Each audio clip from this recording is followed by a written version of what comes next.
حسین حسین حسین حسین حسین حسین یا حسین حسین الغریب الغریب الحسین حسین الشہید الشہید الحسین حسین الغریب الغریب الحسین حسین الشہید الشہید الحسین لا حول ولا قوة إلا بالله العلي العظيم.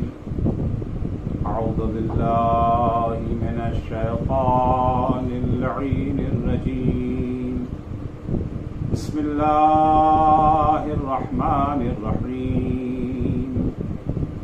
الحمد لله والصلاة والسلام على رسول الله وعلى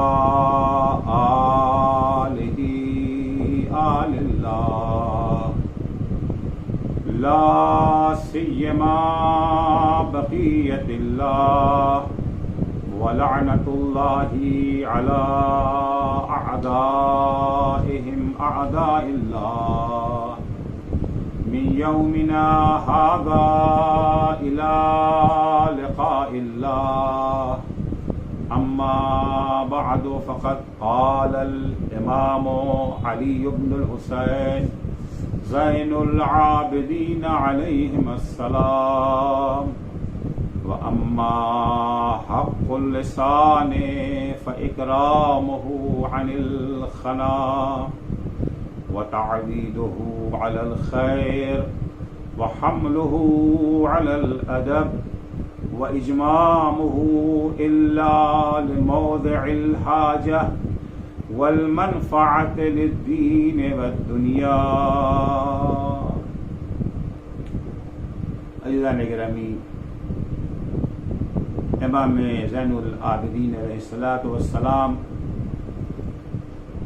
انسانی حقوق کا منشور پیش کرتے ہوئے سب سے پہلے اللہ کے حق کی ادائیگی کو یاد دلاتے ہیں، کیونکہ جب تک انسان اللہ کے حق کو ادا نہیں کر لیتا انسانی حقوق کی ادائیگی ناممکن ہے، خصوصاً بحرانی حالات میں، خصوصاً اس وقت جب انسان دوسرے انسانوں کے حق کی ادائیگی ہمارے دنیاوی مفادات کے خلاف ہوتی ہے،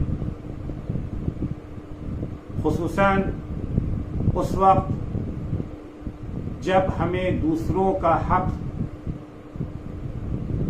ادا کرنے کے لیے قربانیاں دینے کی ضرورت پڑ جاتی ہے. ایسے موقع پر بڑوں کے قدم پھسلنے لگتے ہیں، بڑے بڑے افراد اپنے قدموں تلے دوسروں کے حقوق کو پامال کرنے لگتے ہیں.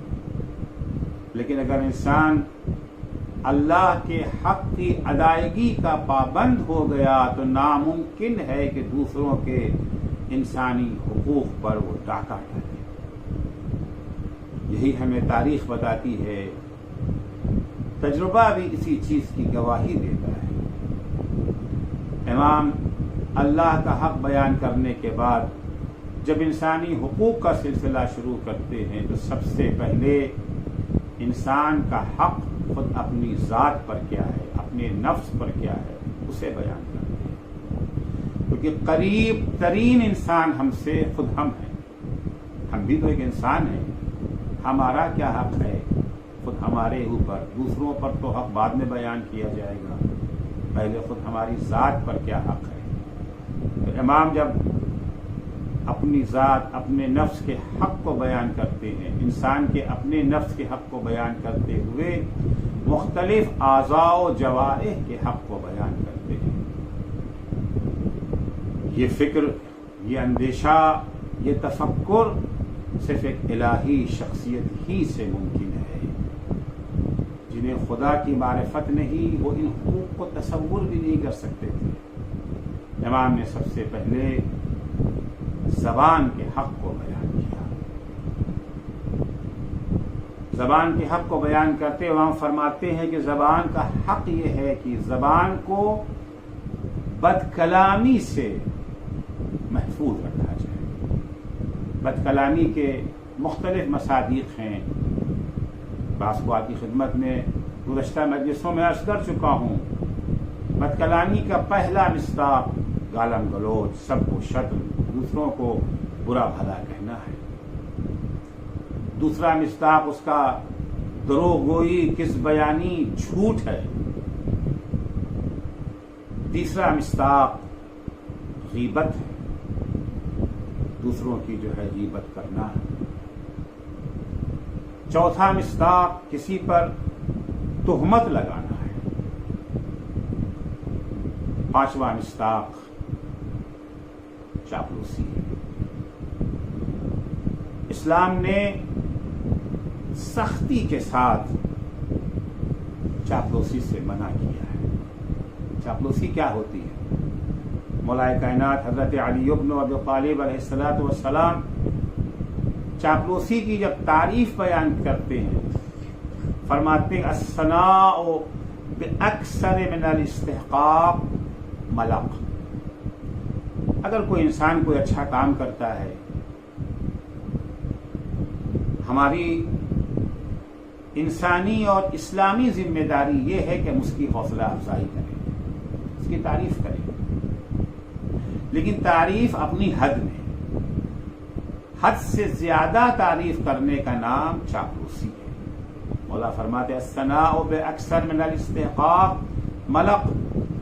حق سے زیادہ، جتنا اس کا حق ہے اس سے زیادہ اگر کوئی چاپلوسی سے کام لیتا ہے تو یہ اس کو چاپلوسی کہا جاتا ہے۔ یہ مدح و ثنا، یہ حد سے زیادہ تعریف، یہ چاپلوسی کے زمرے میں آ جاتی ہے۔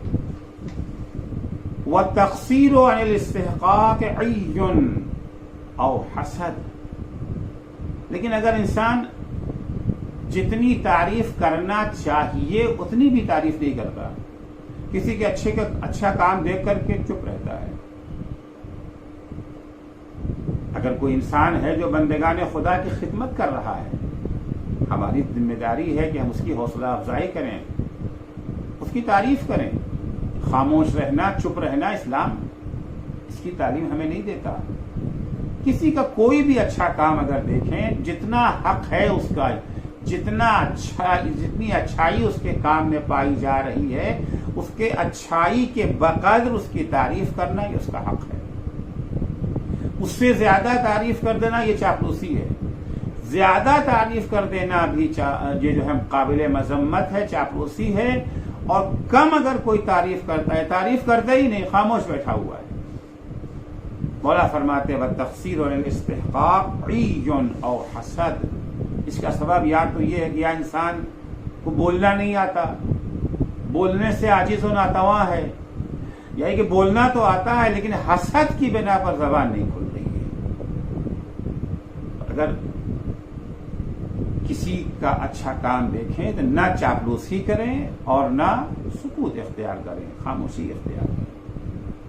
امام جعفر صادق علیہ السلام فرماتے ہیں کہ جناب لقمان جب اپنے بیٹے کو نصیحت کر رہے تھے تو بیٹے کو نصیحت کرتے ہوئے ارشاد فرماتے ہیں کہ والحاسد ثلاث علامات۔ اگر یہ پہچاننا چاہتے ہو کہ تمہارے اندر حسد کی بیماری ہے یا نہیں، حسد کی بیماری اگر پہچاننا چاہتے ہو تو حسد کی 3 علامتیں ہیں۔ یغتاب اذا غاب، دوسروں کے پسے پش، دوسروں کے پیٹھ پیچھے ان کی برائی کرتا ہے۔ یتملق اذا شہد، لیکن اگر وہ آدمی موجود ہے تو اس کی چاپلوسی کرتا ہے۔ اسلام نہ غیبت کی اجازت دیتا ہے اور نہ چاپلوسی کی اجازت دیتا ہے۔ تو چاپلوسی علامت اس بات کی ہے کہ انسان حسد کی بیماری میں مبتلا ہو چکا ہے، اسے اپنا علاج کرانا چاہیے۔ وَيَشْمَتُ بِالْمُصِيبَةِ، حسد کی ایک اور پہچان یہ ہے کہ جب کسی کی مصیبت کی خبر سنتا ہے تو اسے خوشی ہوتی ہے. مصیبت کی خبر سن کر کے اظہار افسوس کے بجائے، تعصب کے بجائے خوشی ہوتی ہے. کسی کی یہاں موت ہو گئی، کوئی بیمار پڑ گیا، کسی کے کاروبار میں گھاٹا ہو گیا، کسی کی جاب چلی گئی، اسلام اس موقع پر ہمیں دلاسا دینے کی دعوت دیتا ہے، اس کے غم میں شریک ہونے کی دعوت دیتا ہے تاکہ اس کا غم ہلکا ہو جائے، اس کا ہاتھ بٹانے کی دعوت دیتا ہے، خوشی منانے کی دعوت نہیں دیتا. انسان اگر کسی کی مصیبت پر خوش ہوتا ہے تو اس بات کی علامت ہے کہ وہ انسان حسد کی بیماری میں مبتلا ہو چکا ہے، اسے اپنا علاج کرانا چاہیے. تو پانچواں گناہ، پانچواں مصداق جو بد کلامی کا ہے وہ یہ ہے کہ انسان چاپلوسی کی بیماری میں یہ جو ہے مبتلا ہو جائے. زبان کو چاپلوسی سے بھی بچانا چاہیے. چھٹی بیماری، بد کلامی کا چھٹا مصداق لگائی بجھائی کرنا ہے، چغل خوری ہے، ادھر کی بات ادھر جا کے لگانا. ان سے کچھ سنا فوراً جا کے وہاں بیان کر دیا. اب کسی کی زبان پھسل گئی، اس نے کسی کے بارے میں کچھ برا کہہ دیا. ایک مومن کی ذمہ داری یہ ہے کہ اس بات کو وہیں دفن کر دے، اسے آگے نہ بڑھائے. لیکن اگر انسان اسے آگے بڑھاتا ہے، اسے جا کر کے بیان کرتا ہے، تو یہ چغل خوری بھی اسلام میں اس کا شمار گناہان کبیرہ میں ہے. اور ایسے لوگوں کی بات ماننے سے قرآن نے منع کیا ہے. یعنی اولاً تو کسی کے پاس جا کر کے کسی کی بات کو بیان کرنا، لگائے بجھائی کرنا، چغل خوری اسلام میں حرام ہے، گناہ ہے کبیرہ. اگر کوئی یہ گناہ کر ہی لیتا ہے اور ہم سے آ کر کے کسی کے بارے میں کہنے لگتا ہے فلاں تو آپ کو ایسا ایسا کہہ رہے تھے، تو ہماری کیا ذمہ داری ہے؟ ہماری کیا ڈیوٹی؟ ہماری ذمہ داری اس کی بات پر کان نہ دھونا، اس کی بات کو نہ مانے، اس کی بات کو مان کر کے اس بندے خدا کے سلسلے میں غلط جذبات اپنے دل میں پنپنے نہ دیں. اپنی جگہ پر خفا نہ ہو، روٹھے نہیں، ارے فلاں نے ہمیں ایسا کہہ دیا. نہیں، یہ جو آ کر کے بیان کر رہا ہے، قرآن کہہ رہا ہے کہ ان کی باتیں مت سنو. چنانچہ سورہ قلم کی آیت 11 میں ارشاد ہوتا ہے کچھ لوگوں کے سلسلے میں کہ ان کی بات کبھی نہ ماننا. وَلَا تُطِعْ كُلَّ حَلَّافٍ مَّهِينٍ، اس پست و ذلیل انسان کی بات کبھی نہ سننا جو بہت زیادہ قسم کھاتا ہے. بعض لوگ ہوتے ہیں ہر بات میں قسم کھایا کرتے ہیں. اسلام میں قسم ہے، مگر وہاں جہاں کوئی بہت بڑا حق ہے اور وہ حق ثابت نہیں ہو رہا ہے بغیر قسم کے. دکان پہ بیٹھے ہیں سامان بیچنے کے لیے، ارے اللہ کی قسم یہ مال جو ہے وہ چین کا نہیں ہے، جاپان کا بنا ہوا ہے. اور اللہ کی قسم ہم نے یہ سامان اتنے میں نہیں اتنے میں لیا ہے. بات کے اوپر قسم کھانا اسلام نے اس کو اچھا نہیں سمجھا. لا تطع كل حلاف مہین، اس پست و ذلیل انسان کی بات کو کبھی نہ ماننا جو بات پر قسم کھاتا ہے. حماز، اس کی بات بھی نہ ماننا جو دوسروں میں کیڑے نکالتا رہتا ہے، دوسروں میں عیب نکالتا رہتا ہے. مشاء بنمیم، اور اس کی بات بھی کبھی نہ ماننا جو لگائی بجھائی کرنے کے لیے، لوگوں کے درمیان اختلاف کی آگ بھڑکانے کے لیے آمد و رفت میں رہتا ہے. کبھی آتا ہے کبھی جاتا ہے. کیوں آ جا رہا ہے؟ جاتا ہے تاکہ وہاں کے سن کر کے، آتا ہے تاکہ یہاں اس بات کو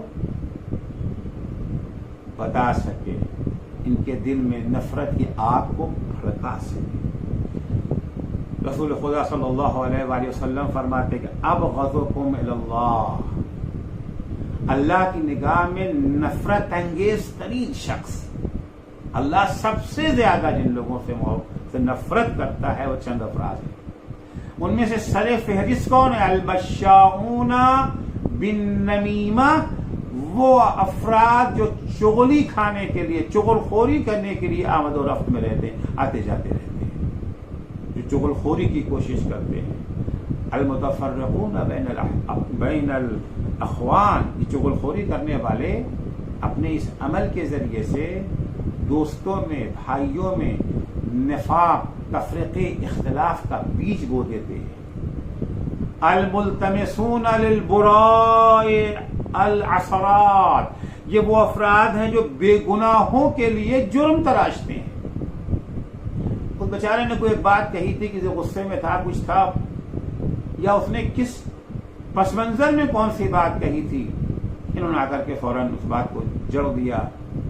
جس سے آپ آ کر کے کہہ رہے ہیں اس کی نگاہ میں اس کی شخصیت کو آپ مجروح کرنا چاہ رہے ہیں.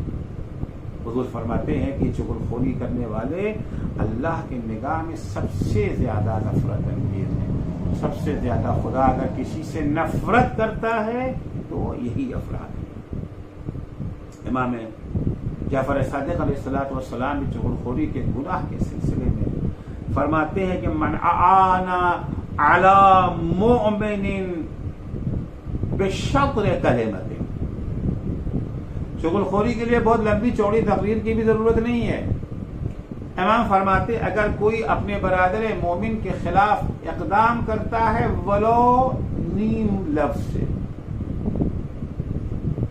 بہت لمبی چوڑی تقریر نہیں ہے، پورا لفظ بھی نہیں ادا کیا ہے، آدھا لفظ کا ہے، مگر اس آدھے لفظ سے بھی چغل خوری کا عمل انجام اگر پا گیا. من اعان علی مؤمن بشطر کلمۃ لقی اللہ عز وجل یوم القیامت بین عینیہ مکتوب او یسم من رحمت اللہ. یہ چغل خور جب قیامت کے دن اللہ جل شانہ کے حضور میں پیش کیا جائے گا، اس کی پیشانی پر دونوں آنکھوں کے درمیان لکھا ہوگا کہ یہ اللہ کی رحمت سے مایوس ہے. ہمارے یہاں ہے کہ بڑے سے بڑا بھی گناہ ہو جائے تو انسان کو اللہ کی رحمت سے مایوس نہیں ہونا چاہیے. چغل خوری وہ گناہ ہے، پیشانی پر لکھا ہے کہ آ یسکن من رحمت اللہ، یہ اللہ کی رحمت سے مایوس ہے. دعائے کمیل جب ہم پڑھتے ہیں تو دعائے کمیل میں بہت سارے گناہوں کا تذکرہ ہے اور گناہوں کے اثرات جو دنیا میں ظاہر ہوتے ہیں. کچھ گناہ وہ ہیں جن کا اثر آخرت میں ہے، کچھ گناہ وہ ہیں جن کا اثر آخرت میں تو ہے ہی، آخرت میں تو سزا ملے گی ہی، جہنم کی آگ میں تو جلنا ہی ہے، دنیا میں بھی ان گناہوں کا اثر ظاہر ہوتا ہے. اللہم اغفر لی الذنوب التي تنزل النقام. مولا علی فرماتے ہیں دعائے کمیل میں، خدایا ہمارے ان گناہوں کو بخش دے، ان گناہوں کو معاف کر دے جو سبب بنتے ہیں اسی دنیا میں عذاب کے نازل ہونے کا. آخرت کا عذاب اپنی جگہ محفوظ. وہ کون سا گناہ ہے، وہ کون سی نافرمانی ہے، وہ کون سی اللہ کی سرکشی ہے جو سبب بنتی ہے کسی دنیا میں انسان مبتلا عذاب ہو جائے. امام زین العابدین علیہ الصلوۃ والسلام اس گناہ کی نشاندہی لفظوں میں فرماتے ہیں والذنوب التي تنزل النقم، اور وہ گناہ جو دنیا ہی میں عذاب کے نازل ہونے کا سبب بنتے ہیں. عصیان العارف بالباغی، ان میں سے گناہ یہ ہے کہ انسان جان بوجھ کر کے کسی پہ ظلم کرے. ایک دفعہ لاشعوری طور پر ظلم ہو گیا، نادانستہ طور پر ظلم ہو گیا، یا ہم جانتے نہیں تھے کہ یہ ظلم ہے،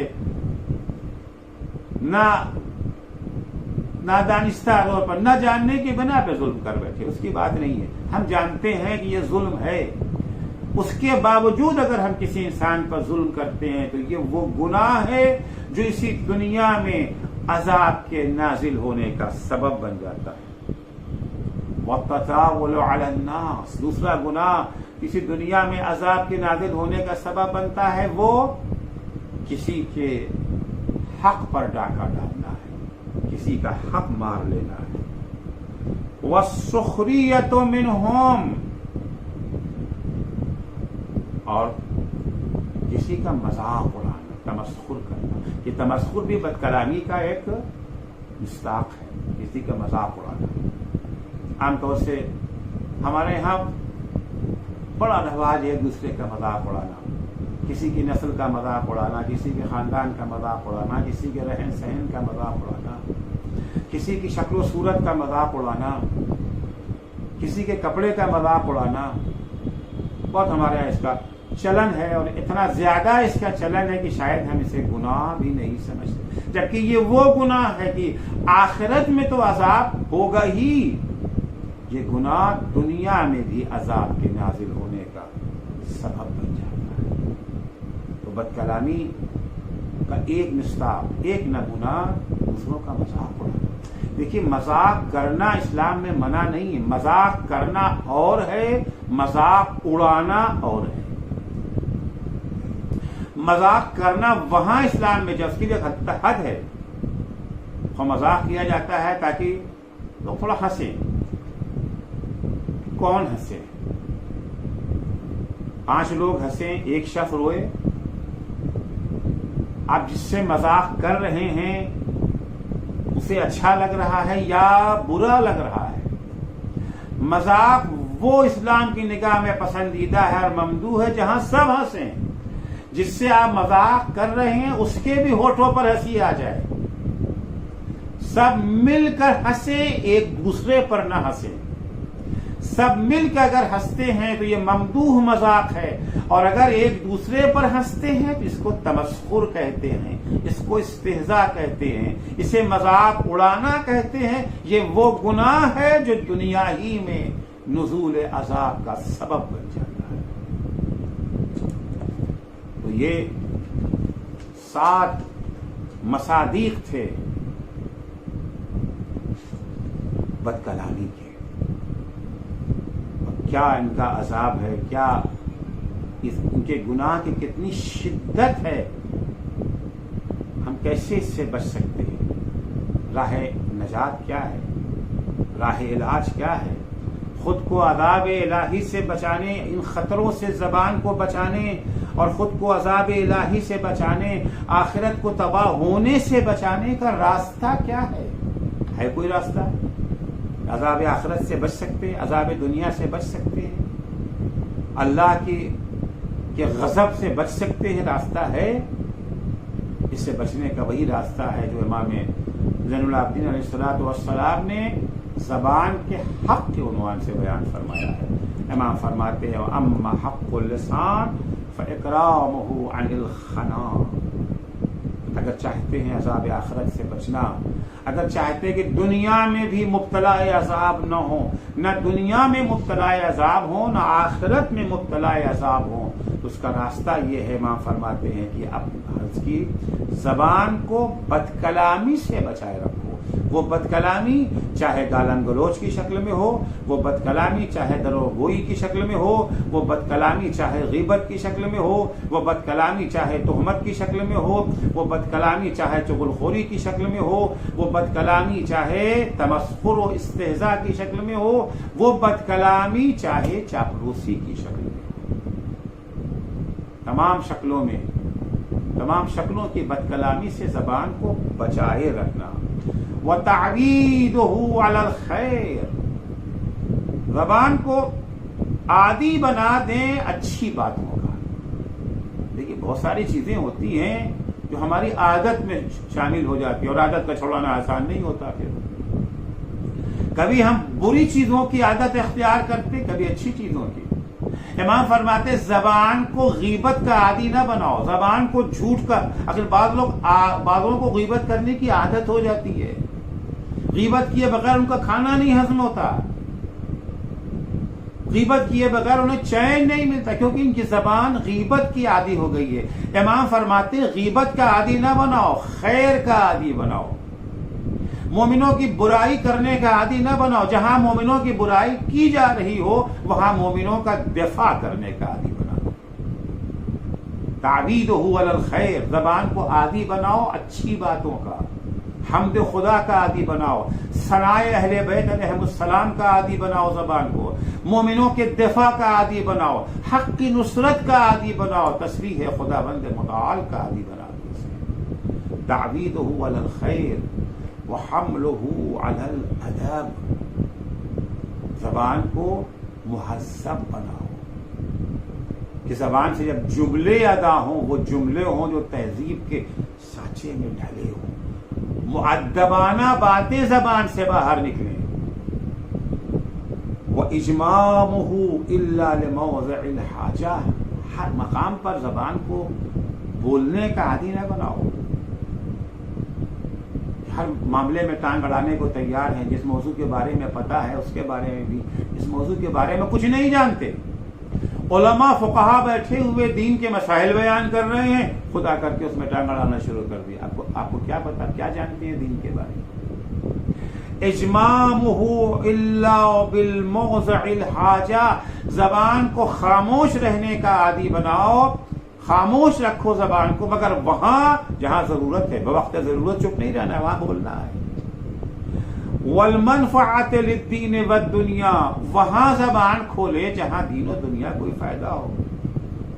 لایانی باتیں، جن بےہودہ لغو عبث باتیں جن کا نہ ہمارے دین سے کوئی تعلق ہے نہ ہماری دنیا سے کوئی تعلق ہے، صرف بولنے کے لیے زبان نہ کھولیں، زبان بولنے کے لیے نہ بولیں، بولیں وہاں جہاں دین و دنیا کی منفعت ہو، دین و دنیا کا فائدہ اس کے اندر پایا جاتا ہو۔ وَإِعْفَاؤُهُ مِنَ الْفُضُولِ الشَّنِيَّةِ الْقَلِيلِ الْفَائِدَةِ الَّتِي لَا يُؤْمَنُ ضَرَرُهَا، وہاں پہ زبان نہ کھولیں، بےہودہ لغو باتوں میں زبان نہ کھولیں جس کا فائدہ یا فائدہ ہی نہیں ہے، یا فائدہ تو تھوڑا سا ہے مگر نقصان زیادہ ہے۔ مومن ہمیشہ حساب کرتا ہے، مومن وہاں زبان کھولتا ہے جہاں فائدہ ہے، یا نقصان تو ہے مگر کم ہے، فائدہ زیادہ ہے۔ ممکن ہے اگر ہم فلاں حق بات کہیں گے ہمیں جیل میں اٹھا کر کے بند کر دیا جائے گا، ضرر تو ہے لیکن فائدہ زیادہ ہے۔ فائدہ کیا ہے؟ حق کا بول بالا ہوگا، حق کی بالادستی ہوگی۔ لیکن ایک وہ مقام ہے جہاں کے اوپر فائدہ تھوڑا سا ہے، نقصان زیادہ ہے، وہاں انسان کو اپنی زبان نہیں کھولنا چاہیے۔ امام علیہ السلام فرماتے ہیں کہ اگر یہ کام کر لیا تو تم نے زبان کا حق ادا کر دیا۔ زبان کا حق بیان کرنے کے بعد اب امام کان کا حق بیان فرماتے ہیں وَأَمَّا حَقُّ السَّامِعِ فَتَنْزِيهُهُ عَنْ سِمَاعِ الْغِيبَةِ وَالسِّمَاعِ مَا لَا يَحِلُّ سِمَاعُهُ، کان کا حق یہ ہے کہ اسے غیبت سننے سے محفوظ رکھو۔ وہاں غیبت کرنے کی بات تھی زبان کے سلسلے میں، کہ زبان کا حق یہ ہے کہ زبان کو غیبت کرنے سے محفوظ رکھیں، یا امام فرماتے ہیں کہ کان کا حق یہ ہے کہ کان کو غیبت سننے سے بچائیں۔ وَسِمَاعِ مَا لَا يَحِلُّ سِمَاعُهُ، اور ان چیزوں کو سننے سے بھی کان کو محفوظ رکھیں جن کا سننا اسلام نے جائز قرار نہیں دیا ہے، جن آوازوں کو سننا اسلام نے حرام قرار دیا ہے، ان کو بھی سننے سے اپنے کان کو محفوظ رکھیں۔ ان تجعلہ طریقا الی قلبک لفوحۃ کریمہ تحدث فی قلبک خیرا، غیبت سے اپنے کان کو محفوظ رکھو، ان آوازوں سے اپنے کان کو محفوظ رکھو جن کا سننا حلال نہیں ہے، جن کا سننا خدا بند متعال نے حرام قرار دیا ہے، اور اپنے کان کو راستہ بناؤ، ذریعہ بناؤ اپنے دل تک ان آوازوں کو لے جانے کے لیے جو آوازیں تمہارے دل میں خیر کو ایجاد کریں۔ قرآن کی آیتوں کو سنو، ائمہ علیہ السلام کے ارشادات کو سنو، فضائل اہل بیت علیہ السلام کو اپنے دل تک پہنچانے کا ذریعہ کان کو بناؤ، علماء کی حکیمانہ باتوں کو، ان کی ہدایات کو اپنے دل تک پہنچانے کے لیے کان کو راستہ اور ذریعہ بناؤ، ان آوازوں کو پہنچانے کا ذریعہ بناؤ جو تمہارے دل میں خیر ایجاد کرے، اور تکسب خلقا کریما، وہ آوازیں اپنے کان کے ذریعے سے دل تک پہنچاؤ جو تمہارے اندر اچھے اخلاق کو پیدا کرے، اچھے اخلاق کے جنم لینے کا سبب بنے۔ فَإِنَّهُ بَابُ الْكَلَامِ إِلَى الْقَلْبِ، کیونکہ یہ کان جو ہے نا وہ دل تک گفتگو اور باتوں کو پہنچانے کا دروازہ ہے۔ یہ دروازہ اگر بند ہو گیا تو دل تک اچھی باتیں پہنچ نہیں پائیں گی۔